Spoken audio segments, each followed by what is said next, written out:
We're now hearing from Paul Ryan that perhaps there's another 2 weeks if things get fast-tracked. How close are we, in your estimation, in terms of what's going on in that room and actually getting, even in principle, something on paper? Well, let me tell you that it's not just us that are working hard. I mean, we're, in a regular day, in the last few days, I've spoken to the Treasury Secretary of the United States. I've spoken to the Mexican Finance Minister a couple times. We're all engaged in this. So there's people at the table dealing with the issues that we know we need to deal with. There's other people leaning in to make sure that we keep the progress going.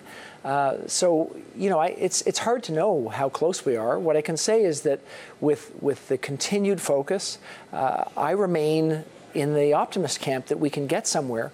But there's more work to be done. There's issues of significance that we've said we need to deal with these things, because for Canada, just like it would be for the United States, just like it is for Mexico, we need to think about how this will work in practice. And so in practice, we need to make sure there's a way for us to deal with problems.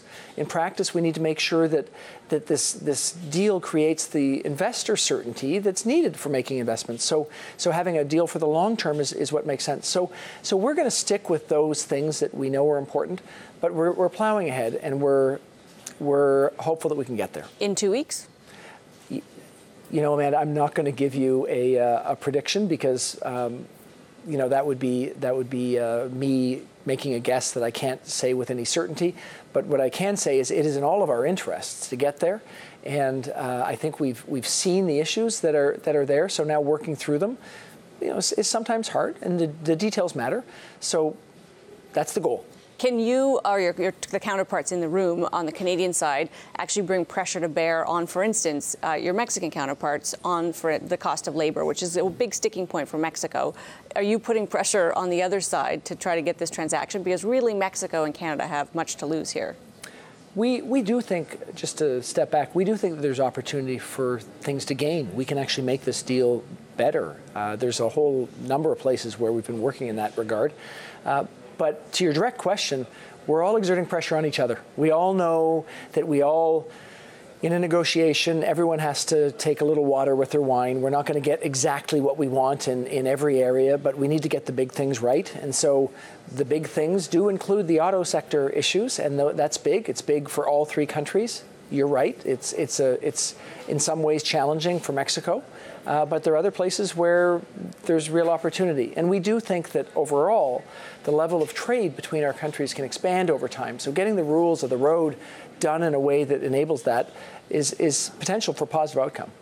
Donald Trump has characterized Nafta as a terrible deal, one that's cost them billions of dollars, an awful deal. Is that tone in the room? Is there a sense that the United States needs to right an imbalance with its trading partners? I think, I can only speak about my personal interactions. So I do have the opportunity to work together with Stephen Mnuchin, who's a practical guy. He's smart, and he's focused on how he can ensure that there's investor certainty in the United States. He recognizes the trade going back and forth.